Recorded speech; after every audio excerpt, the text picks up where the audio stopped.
तर मित्रांनो बघू शकता तुम्ही आता ह्या चाळणीने संपूर्ण गहू चाळून घेतलेला आहे आणि बघू शकता याच्यामध्ये जे मात्र जे उरलेलं आहे हे सुद्धा आपण म्हणजे पर्सनली मी शेळ्यांना घालत नाही. कारण कसं आहे ते उगाच पोटामध्ये जंत हो किंवा पोटफुगी हो. आता ह्याच्यामध्ये बघा तुम्ही बारीक बारीक नुशा वगैरे आहेत, त्याच्यामुळे थोडंसं शेळ्यांना जो खुराक आहे तो थोडा खाऊ घाला, पण चांगल्या क्वालिटीचा खाऊ घाला. बघू शकता 25 रुपये किलोची मक्का आहे आणि किती टॉप क्वालिटीची मक्का आहे बघा. आपण जे टोकन पद्धतीनं जे सुबाबळीमध्ये लागवड केलेली होती, जी की सध्या शेळ्यांना तीच वैरण चालू आहे, तीच ही मक्का आहे, त्या क्वालिटीची गोड मक्का. आणि हे जे गहू आहे बघू शकता तुम्ही, गहूसुद्धा एकदम जबरदस्त चाळून घेतलेला आहे.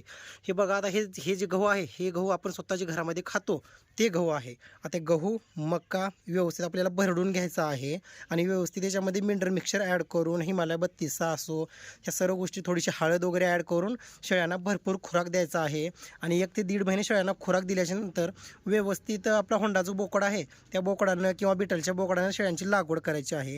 आता बघू शकता तुम्ही व्यवस्थित हा खुराक बनवला जाईल आणि हे जे आहे हे शेळीपालनामध्ये खाद्य म्हणून खुराक म्हणून वापरला जाईल. आता बघू आपण हे सर्व भरडून घेऊ. तर आता बघू शकता मित्रांनो तुम्ही, हे आता भरडून घेतलेलं आपण व्यवस्थितशीर मक्का आणि गहू आहे. बघू शकता मोठार भरडून घेतलेला आहे अशा पद्धतीनं गहू आणि मका मिक्स.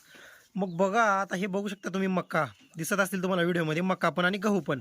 म्हणजे एका गव्हाचे एका मकाचे 2-2, 3-3, 4-4 तुकडे करून असं आता हे व्यवस्थित आपल्याला खुराकामध्ये वापरायचे आहे, जेणेकरून शेळ्या चांगल्या तंदुरुस्त झाल्या पाहिजे. पिल्लांना पण दूध म्हणजे व्यवस्थित जर पुरला 2.5 ते 3 महिन्यापर्यंत, तर कसं आहे पिल्लं फास्ट वाढतात आणि विक्रीसाठी लवकर येतात. मग आता अशा पद्धतीनं आपण खुराकाचं नियोजन केलेलं आहे संपूर्ण.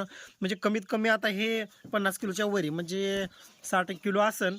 बघू शकताय एकदम जबरदस्त नियोजन झालेलं आहे. आता आतमध्ये ते जे आपलं सेंटॅक्स जे आहे त्याच्यामध्ये ठेवायचं आहे. आणि महत्त्वाचं म्हणजे बंदिस्त शेळी पालनामध्ये मित्रांनो खुराकाचं महत्त्व खूप आहे, कधी पण लक्षात असू द्या.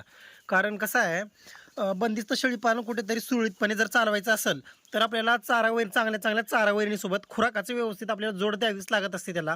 त्याच्याशिवाय आपल्या पिल्लांचं पण संगोपन व्यवस्थित होणार नाही, गाभण शेळीचं पण संगोपन व्यवस्थित होणार नाही जर खुराक नसेल तर. किंवा शेळी वेल्यानंतर दूध वगैरे चांगलं फुटत नाही. बरेच जण म्हणतात किंवा आमच्या शेळ्यांना दूध येत नाही, काय नाही, आम्ही कॅल्शियम पण पाजतोय तरी पण दूध येत नाही. त्याला काय त्याचं म्हणजे एकच उपाय आहे, तुम्ही व्यवस्थित खुराकाचं नियोजन करा. मक्का असो गहू असो.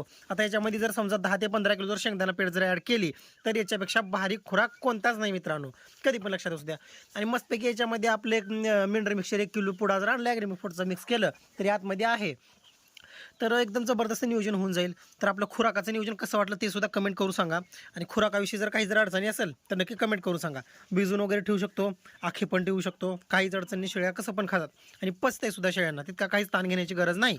तर ठीक आहे, रेबर स्टार फार्मला सबस्क्राईब करून घ्या आणि हो काही अडचणी असेल तर नक्की कमेंटमध्ये विचारत चला. धन्यवाद.